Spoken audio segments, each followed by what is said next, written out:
Welcome to Ego Over Id, the psychology of everything, where we explore the science of what makes us human and the stories that make us feel it. I'm Dr. Austin Attaway, an organizational psychologist, professor, and mental health advocate. Each episode will explore the psychology behind our everyday lives and the complexities of our experiences. Whether you're here to understand yourself, others, or the world around you just a little better, you're in the right place. This is where research meets real life. So grab your coffee, take a breath, and let's dive in.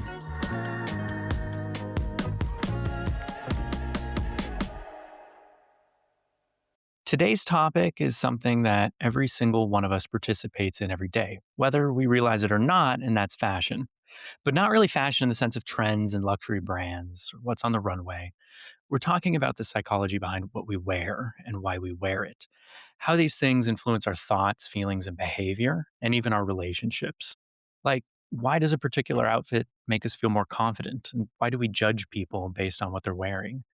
To help us answer those questions, I'm excited to introduce today's guest, Dr. Carolyn Mair.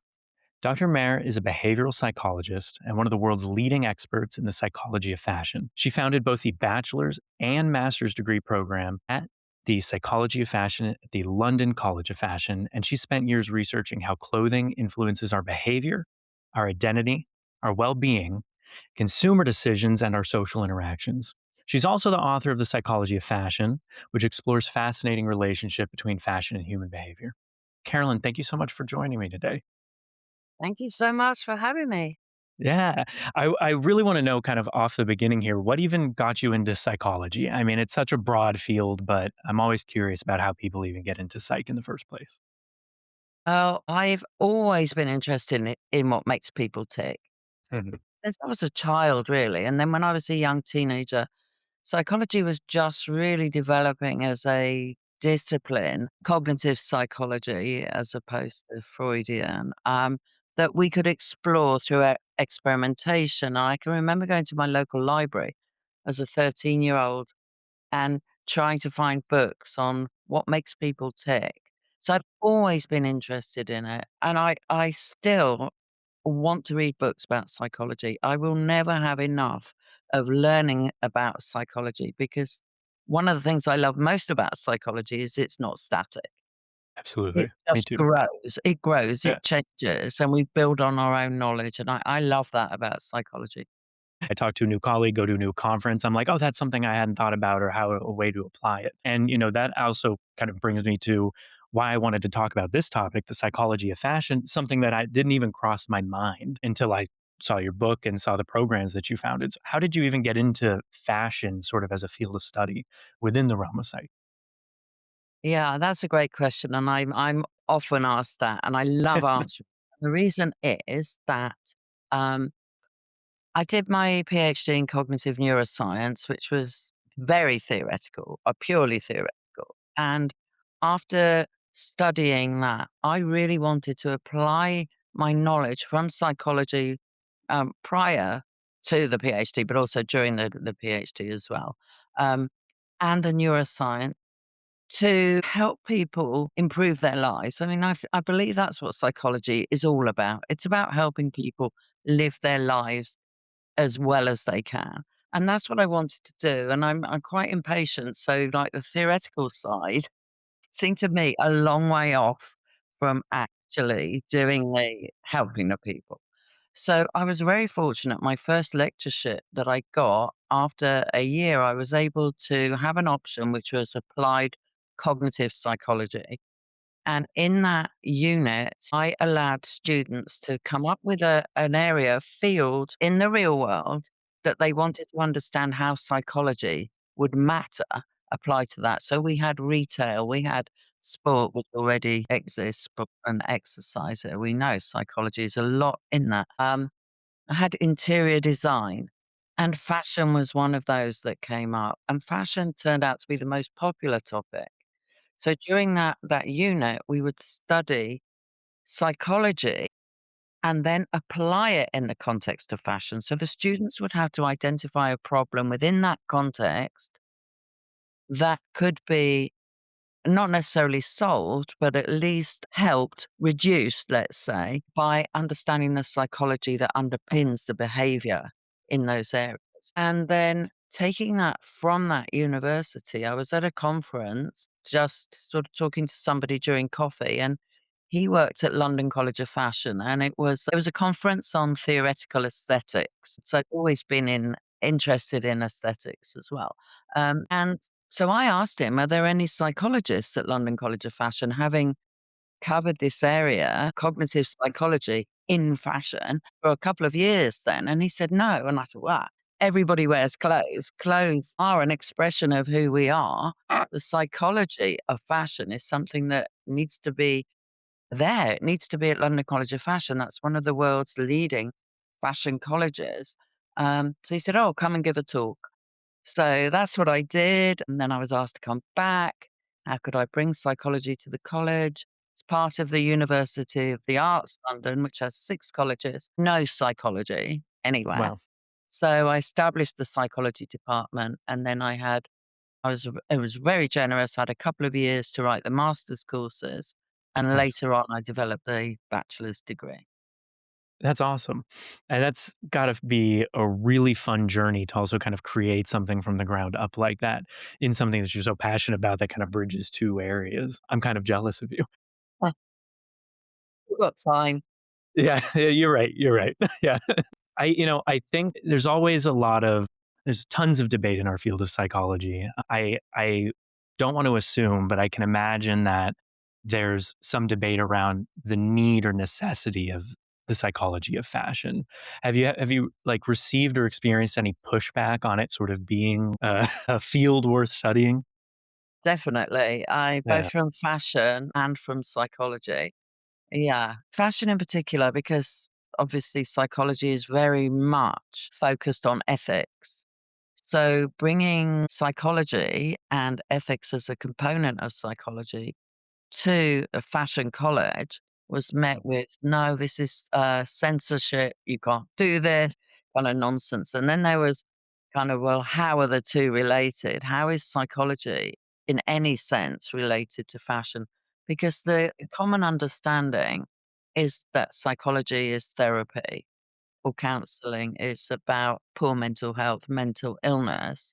Other aspects, such as the aspects that I've been studying for years and years, are these cognitive aspects, particularly cognitive psychology is what I love, but also social psychology as well. And the idea that you can't really separate psychology into different sub areas because they all depend on each other. they do. And so I did have a few battles at London College of Fashion. But in the end, I think people got it. They saw the value of it because they then began to understand the words they were using were psychology terms, talking about identity, culture, all these words that we use, creativity, all these are psychological terms. And once I sat in a talk that I was listening to by a fashion designer, quite a well known fashion designer, actually, she kept saying these words, these psychological terms. I counted them. And at the end, we were doing a fireside chat. And I said, you have mentioned, and I can't remember the exact number, but it must have Sure. been like 40 something words that we use in psychology. These are based in psychology, and yet you're arguing that psychology of fashion isn't necessary. So I think then kind of, the case was sown. But also Nice. so I left London College of Fashion in 2017 and set up my consultancy. So I've worked with businesses since then. So then you meet it the other way as well. Well, you go into a big company and they say, "We all need psychologists. I've Right. got this problem. I'm depressed. I've got anxiety." And I said, "Well, it's not about that.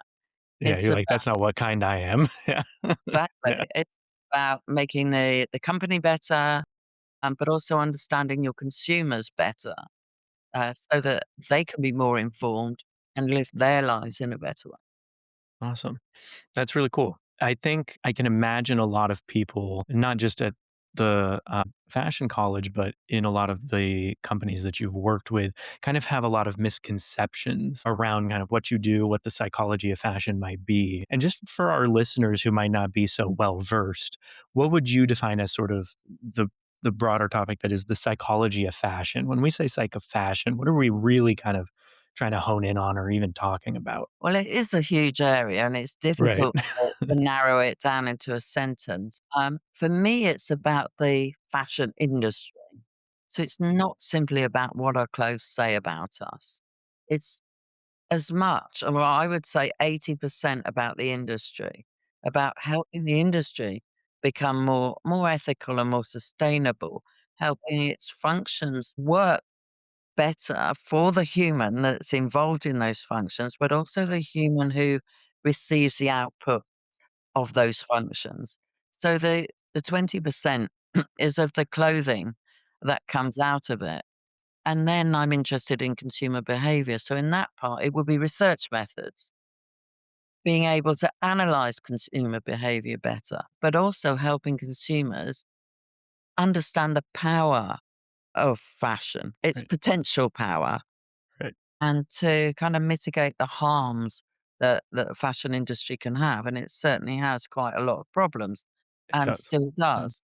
So I call myself a psychologist working in the context of fashion, which is an awful mouthful, I know, but I really don't like the term fashion psychology Mm, because for me, it's far more than about just the fashion. It's about the psychology first, and it's primarily about the psychology.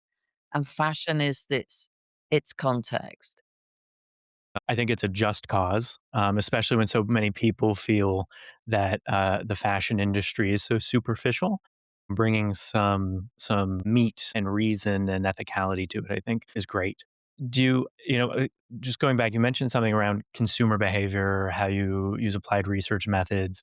It This might be a little tangential to that, but it makes me think about our conscious and unconscious decision making around fashion and the fashion industry. How much of what we wear do you think is a conscious choice? Or is it really just us being sort of propagandized by the fashion industry as a whole?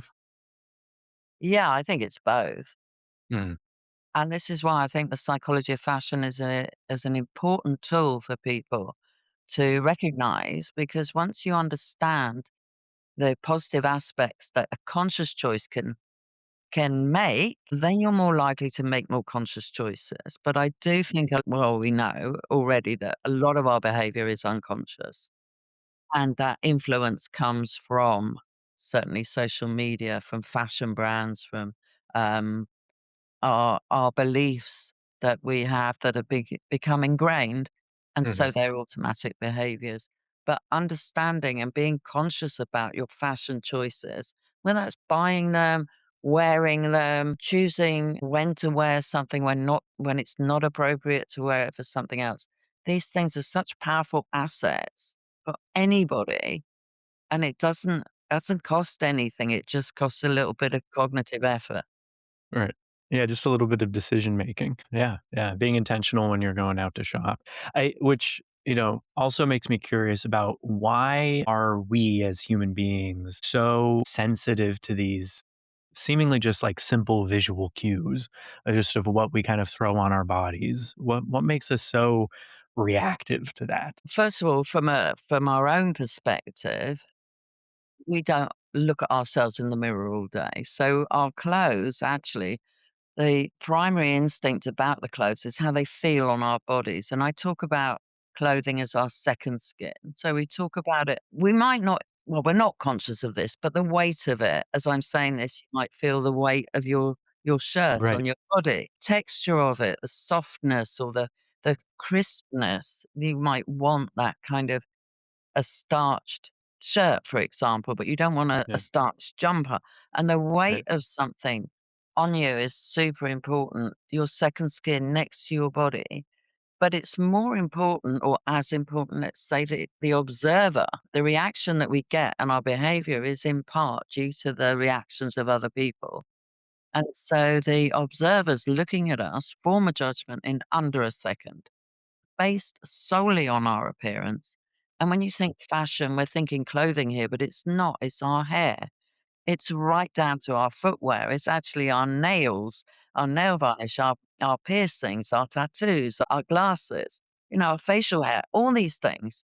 they all count as fashion now. And so people make a judgment on us based on these unconscious processes that are formed through socialization, through stereotyping, necessarily to enable us to make quick decisions. Nevertheless, we make a judgment and it's superficial. Of course it is, because it's in under a second based on appearance only. And that can help or hinder our further encounters with that person or with ourselves. If we get a bad reaction, a bad feedback from someone, it can damage how we feel about ourselves. It damages our self esteem. And over time, that can be really harmful. Hmm.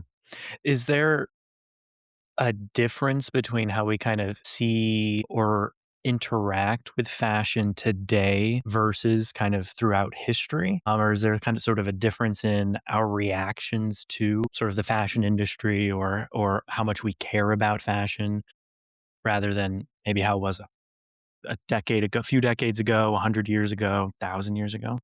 Yeah, it's certainly changed throughout history. I mean, ordinary people would not have had fashion choice. Let's say probably 150 years ago and further back, the people who wore fashion were royalty or very, very wealthy.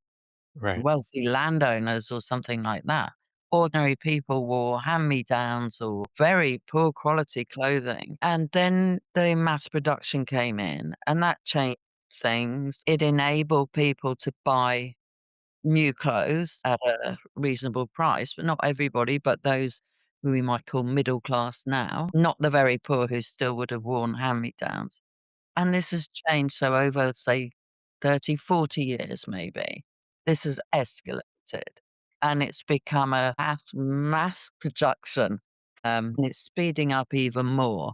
So there are some companies who make thousands thousands of different products, so thousands of different products Wow. every single Wow. and the numbers are quite it's kind of mind-boggling. So it has changed. What that has done, it's democratized fashion. So most people on most budgets, from those who earn very, very little or nothing at all, can still manage to buy some item of clothing at a very, very cheap price. And then we still have the luxury brands at really, really high prices that are bought by fewer than 1% of the population, Oh, probably. wow, it's that few. Yeah, so it's changed a lot. Mm. So in these last, 40-ish years where it's sort of become democratized and also this emergence of the psychology of fashion and studying it from a psychological lens, is there a consensus on how much our clothing is tied to our identity? I think people are becoming more and more aware of that. Subconsciously, people have done it for since they could afford to buy clothes, let's say, because what we wear aligns us with our social groups. And this is particularly relevant for younger people, let's say teenagers or to mid-20s. People are still experimenting with fashion. They want to belong to this group or that group, and the clothes we wear align us with a particular group. It could be a music genre, it could be a fashion brand, sports brand, for example, very, very popular to align yourself with one particular sports brand of clothing.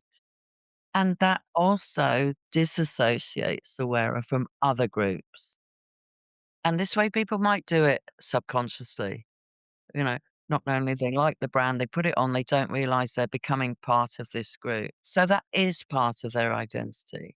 But people are becoming more and more aware. And there are far more publications out now in the psychology of fashion than when I started it back in 2012, when there were very, very few papers in the psychology of fashion, very few. And these are showing different aspects, and identity is one of the most popular topics. How can we show who we are through our clothes? And for me, that's a super important part of it. Yeah, it seems like the first thing that, I mean, identity is the first thing that we kind of see in that split second decision making. So then it's kind of one of the primary areas of psychology that I could see being studied. You mentioned the subconscious decisions of kind of aligning ourselves with these groups through what we wear. Is there anything around the actual influence of what we wear on how we think and behave then? Yeah, there is. And there's a well-known study from 2012 by Adam and Galinsky. I don't know if you come across that one. I It's haven't, called no. Yeah. it's called enclothed cognition, not enclothed, enclothed, Enclothed. Okay. clothed Mhm. cognition. And what they did a great studies. They did several studies, but I'll cut it short. So what they did in each of the studies with different groups, they have one group do one thing, another group do another thing, as is common in psychology experiments. And in their final study, they got the participants, one group, to wear a white lab coat that had been described as a doctor's coat. And the other group had to wear this white lab coat, exactly the same, that was described as a painter's coat. And then they got the participants to do three attention tasks. One was sustained attention, one was divided attention, and one was another attention. I think it might have been Stroop. I think it was Stroop. And what they found in all those three attention tests was those participants who thought they were wearing a doctor's coat, they were just wearing a white lab coat, outperformed those who thought they were wearing a painter's coat. Wow. Has significantly outperformed them, yeah. And what they had told the participants beforehand was that this coat belonged to doctors.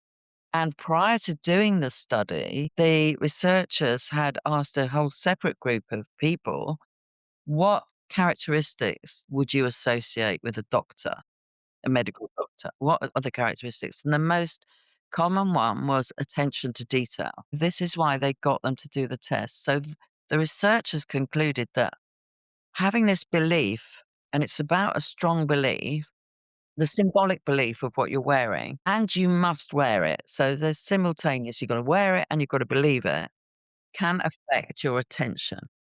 It's not just Interesting. attention span, it's sustained attention as well. And for people who are not psychologists, who don't or who haven't studied cognitive psychology, attention doesn't mean much.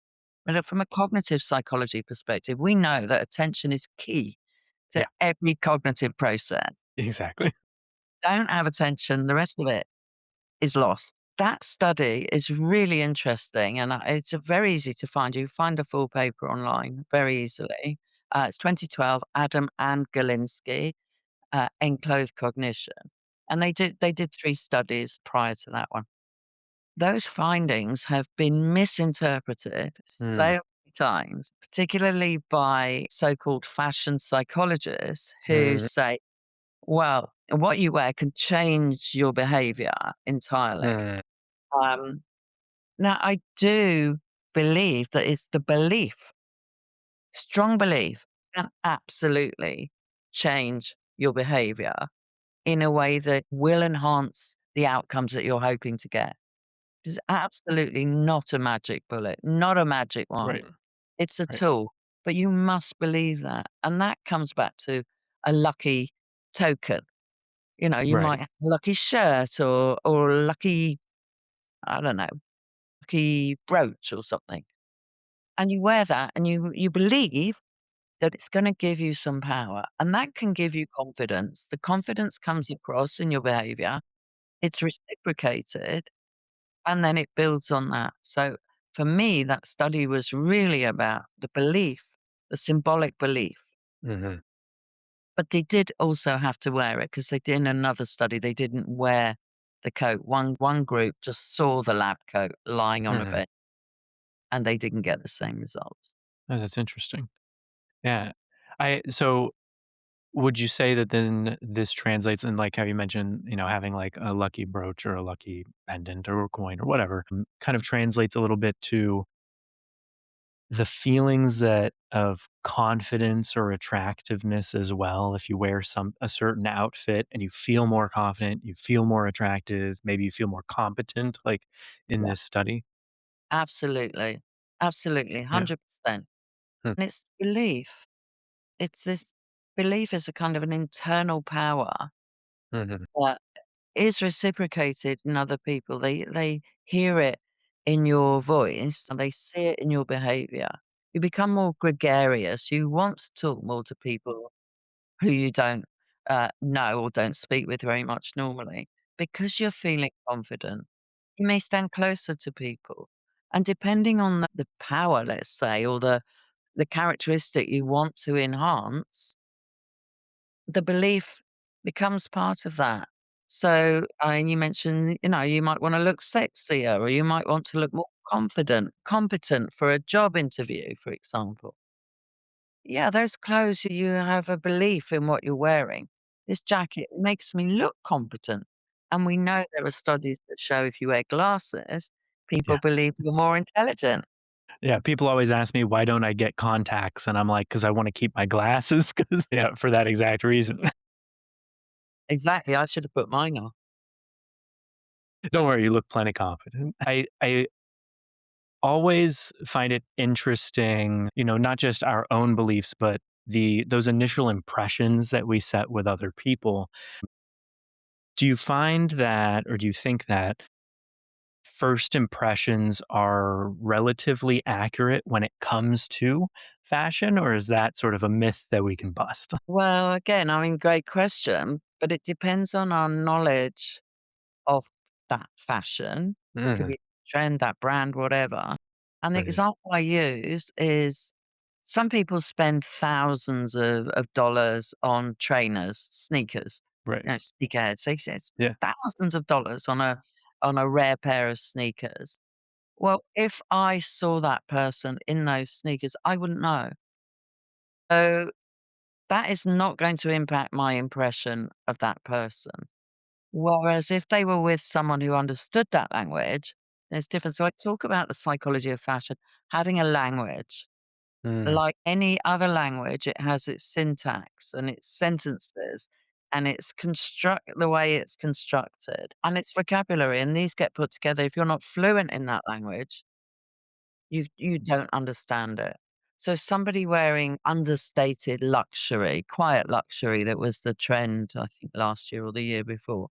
It's all like neutral colors and cashmere, silk, and, really nice fabrics, yeah. but no labels, no logos. If you weren't aware of that, if you couldn't spot a really nice fabric, you wouldn't know that, and that was part of the point of it. Mm, So you had to be interesting. in the know to know, Right. and that kept it even more discreet and more exclusive. Whereas if you're a sneakerhead, I assume you want to appeal to people who like sneakers and other people who like sneakerheads, who buy expensive sneakers, and they would wow, they would be Right. very impressed with those people. Yeah, and just like I think in that community, and I'm not super versed in it, but I know that like, maintaining the shoes, making sure there's no creases, things like that too. For people who are outside of that group who don't know that language, don't even bother to kind of cue into that. Yeah, nothing. Yeah. And they may not even know that sneakerheads exist. It's exactly. Yeah. Yeah. I wanna pivot a little bit to consumer behavior and kind of talk about fashion consumption. What is the main thing that drives fashion consumption? Is it more emotional? Is it more logic, desire? What is it that really leads us to this? I think emotion always wins. Right. Emotion always wins. Emotion hits on everything. It hits on decision making. It hits on attention. Emotion is in everything. So I would say emotion is absolutely not logical. Well, very rarely, let's say, very rarely logical. Emotion. So it's about how we want to feel, how others make us feel or have made us feel in the past. Um, Being inspired or feeling that there's some aspirational element to something that if we bought that item or had our hair done in that way, that we would be like that, that it would kind of rub off on us in some way. So yeah, if I'm pretty sure and I'm confident in saying Yeah. emotion wins, Got it. then it's all the other elements of emotion, wanting to be our best, look our best. How can we do that? How can we maximize what our appearance can do for us? Because unfortunately, first impressions that go back to that question happen so quickly and they they can be wrong and you can be misled. And clearly we see this in stereotyping as if one element is enough to make everything that is like that the same, or clearly it isn't. But nevertheless, it's quite hard to change that initial impression. So we want to look our best, we want to feel our best. And when we buy, typically we buy because something's grabbed us emotionally. We love the look of something. Hmm. I mean, I suppose it's logical if we're shopping for food, maybe. Sure. Right. That makes sense. So if there's such an emotional component to this, how do trends play into that then? Like why are trends powerful? How do trends start? I mean, any piece of that, I guess, to help us understand. It used to be that the trends were led by design houses, Hmm. and then less so now. So trends tend to start on the streets more, maybe through subcultures. They get picked up. Uh, they get then put onto catwalk or absolutely now in social media. So the trends happen through social media a lot now because that is amplification of something that we have shown an interest in. Then that becomes our feed. So it's not like everybody's feed is the same. So the trend that the the algorithm of that whatever social media platform is knows that we're interested in that. So that's going to push it out to us. And then peer pressure. So our friends are wearing it. It's in the shops. We see fashion forecasting companies who say, well, blue, let's say blue's gonna be the color. Everybody's gonna be wearing blue next year. So what happens is the shops get flooded with blue, and then we buy blue because it's, like, in the shops and in the windows. And so it's a self-fulfilling prophecy, really, that Gotcha. this color's gonna be the way. But trends now, because of social media, influencers have a huge part to play, and they're working for companies, working for designers or for fashion brands, not necessarily high-end ones, um, promoting a way of life that consumers believe they buy this item, that the influencers showing this fantastic lifestyle, they can have that lifestyle too because they bought that item. That makes sense, and that goes a little bit back to what you were saying earlier around, like, wearing these clothes makes me part of this group, Yeah, right? This yeah. So, you mentioned fashion forecasting, and I'm very curious about that. It doesn't sound to me like it's like weather forecasting where they're trying to predict what the trends are. It sounds a little bit more like they're dictating the trends. Can you talk about that a little bit? yeah. I think for years, I would absolutely agree with you. Um, Before we had the amazing AI that we've got now that can crunch data in no time, the fashion forecasting was done by people on the ground who would go and see something that they considered cool, would come back to the fashion forecasting companies, and they would make these beautiful lookbooks that fashion companies would buy for a lot of money. And then there's kind of the impetus to make these items because this company has said they're going to be trendy, and it's kind of a way. But now fashion forecasting is much more based on data, Interesting. and not only what people are buying today, but how the fashion cycles have happened. And it's economics, it's political, it's also geographical, it's also seasonal, of course. So all these aspects now can be much more better aligned through data that we have now. But of course, it depends on the data that we collect. And this is where psychology is very important as well, because they can, psychologists can help fashion companies get the right kind of data that isn't only what people buy. Right. Yeah, minimizing all that noise, really honing in on the psychological aspects, but also clean quality data. People, Right. I think, underestimate how important that is and how that's such a big part of our job too, making sure that we have clean data. Yeah. Exactly. Yeah. We did pivot a little bit with the fashion forecasting because I was really curious, but I do wanna come back a little bit to consumer behavior. And in my head, as somebody who's not so versed in this world, I kind of see two groups of people. I see people who want to express their individuality, their uniqueness, and I see people who are more just kind of like don't think about it too much and just kind of want to blend in and wear what's comfortable. Why do some people seek that sort of uniqueness and others just sort of like seek that kind of low key comfort? Yeah, because people are different. We're different, and it may be that people who seek the low key comfort most of the time sometimes want to stand out. It's context specific. And it also has to do with personality, of course. People may not want to be the center of attention at a party. They may want to just blend in, stand by the wall in the kitchen. That might be their happy place, whereas other people do want to express their individuality. And I believe that when people are younger and they're experimenting with fashion, wanting to express your individuality is something that they may do occasionally. But the rest of the time, they'll want to look like their group.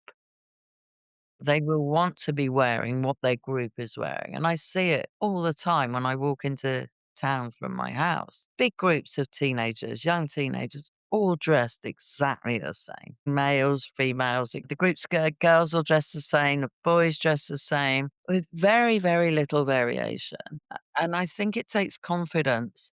When you've built that confidence, you've explored a bit, you've experimented with fashion, you want to stand out a little bit more than the 15 Mm, peers you're hanging about with. You mhm. want perhaps at some point someone to notice you. And how do you do that? Well, obviously your appearance is key because that's what we notice before anything else. Right. That's very interesting. And so that kind of leads me to believe that if you sort of in a group of friends, in a group of people, and you want to be noticed more, you're going to change. But then also that you might end up changing the whole group because they might be wanting to kind of follow you, leading the fashion trends of your own group as well in that subculture. Yes, interesting. That's a very interesting point, and very accurate. There will be most likely someone in that group who likes to change and is kind of the leader that may organically become the leader of that group simply because they've initiated a change. Yeah. Yeah. Yeah. That's interesting. Yeah. I want to talk about sustainability in fashion. Where, we talked sort of at the top about the importance of ethicality and sustainability. What has the sort of trends of sustainability been? Where are we at now? How can we be more sustainable? What are sort of the big issues for people to be aware of? We are becoming more aware for sure. Huge amount of information out there. There's also legislation. The US is doing a lot about sustainability in fashion, legislating for particular areas of the industry.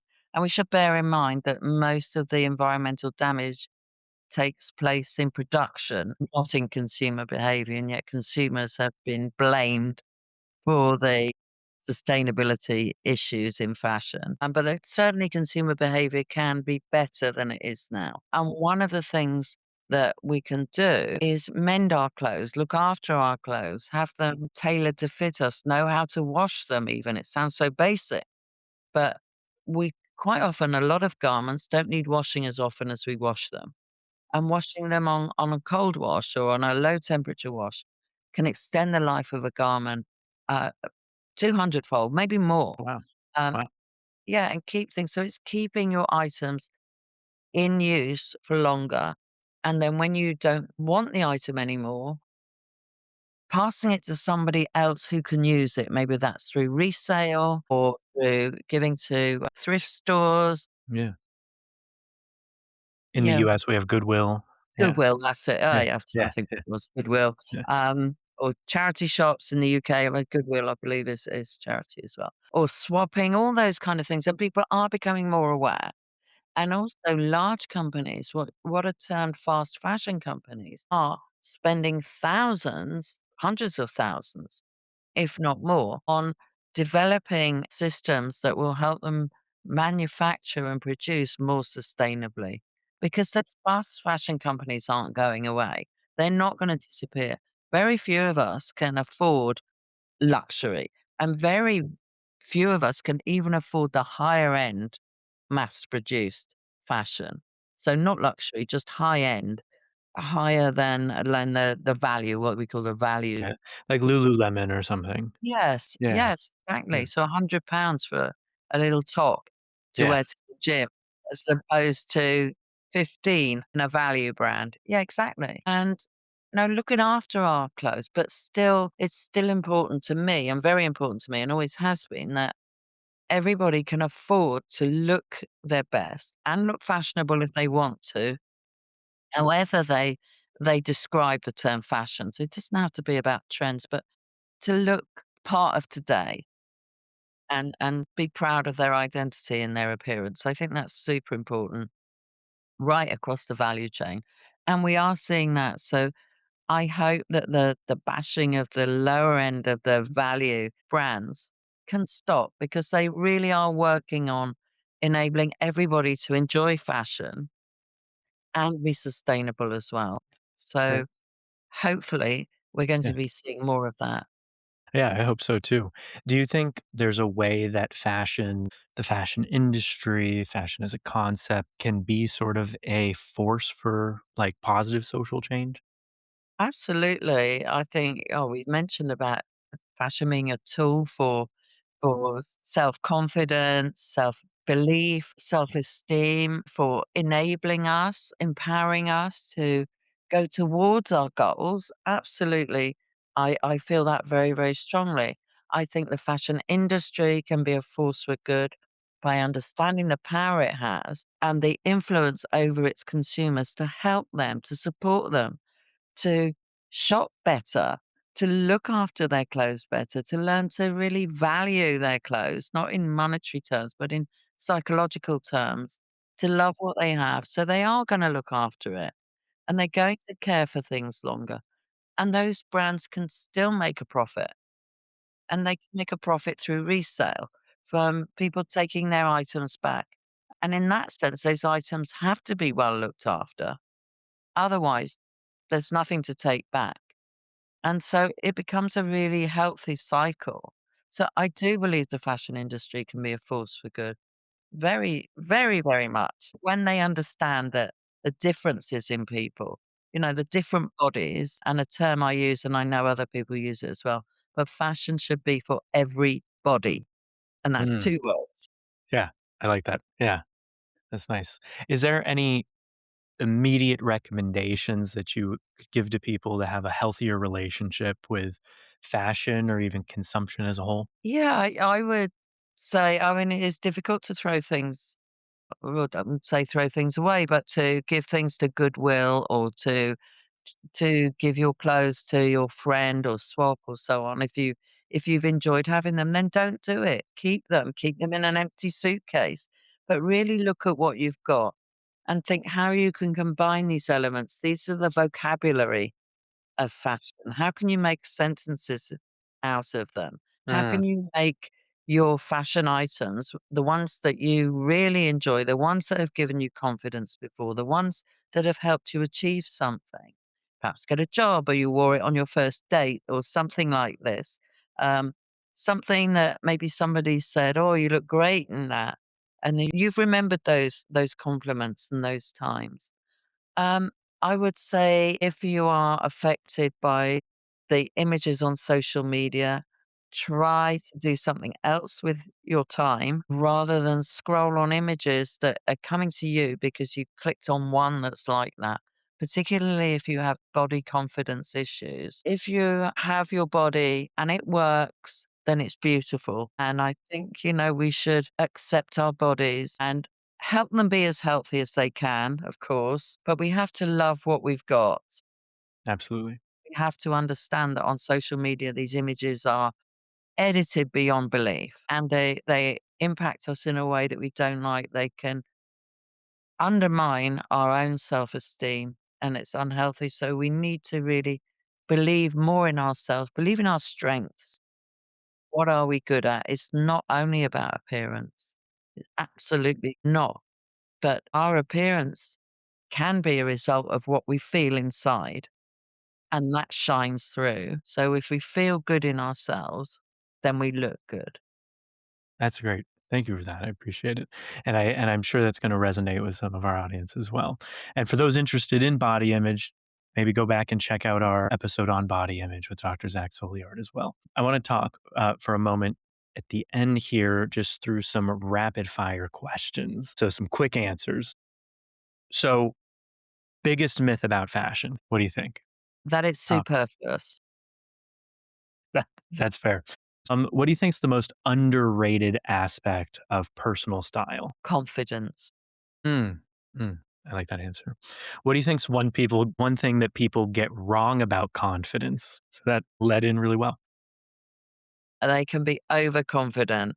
Mm, I think that our confidence should be a little bit more than in the middle. We hmm, should be more confident than less confident, but not so confident that we don't seek other people's feedback, got it. that we don't Yeah, ask questions. that's fair. Just a little above average. Nice. What's something that psychology taught you that changed how you dress over your time of kind of studying these things? That self esteem is a measure of my perception of other people's perception of me. And Great in point. reality, my self esteem is very powerful for my behavior and the outcomes that I have. And so now I pay less attention to what I think other people think about me. That's And good. That's probably healthy. yeah, I'm sure it is healthy. And so I build my self esteem on my own confidence and my own achievements and gratitude. Awesome. Yeah. And then lastly, what's one thing that you wish everyone understood about fashion? That it's a tool that we can use to enhance our well-being, that we can use it to enhance the outcomes that we get. And we can really use it to build our confidence and our self-esteem and really, feel good in how we look. Awesome. Cool. Well, I think you and I could talk for hours about so many of these things, diving into theory, diving into trends, diving into sustainability. But I want to be fair to your time, fair to our listeners' time. So, if you don't mind, do you mind sharing anywhere where people can learn more about you, your work, about your research, anything? Thank you. Yes. So my book, The Psychology of Fashion, is now in its second edition. It's out in 6 languages, soon to be out in 7. Awesome. It's available as an audiobook and an ebook, and the first edition was out in 2018, the second one right at the end of 2024. Both are still available, but I highly recommend the second edition because obviously it's more up to date. I would love you to follow me on LinkedIn, Professor Carolyn Mair, PhD, and on Instagram at Psychology for Fashion. That's Psychology, FOR, Fashion. Perfect. We'll have those linked in the show notes as well. Do you have any final advice or thoughts for listeners? Yeah, just enjoy fashion. Treat it as a fun pet that can help us live our lives well, that we can enjoy, but absolutely not as a slave to fashion. Love the things we love and mindfully, carefully buy the things that are going to give you pleasure and help you in your life. Awesome. Thank you for that. I know I learned a lot too. Um, Thanks. I think this conversation was really valuable, not just for myself, but for the listeners, because I think it overall really does challenge our idea that fashion is not simply about appearance, not just about trends. And I think what we've really dived into today is this focus on identity and behavior, really confidence in our relationship with fashion, and these different psychological signals that we send and receive every day. So Carolyn, really, thank you so much for joining us, sharing your insights. And if you enjoyed this episode, please do consider following the podcast, leaving a review, and it really does help us grow and bring on more incredible guests like Dr. Mair. And for more site content, please do follow us on Instagram at Ego Over Id. And thank you for listening, and we'll see you next time on Ego Over Id, the psychology of everything.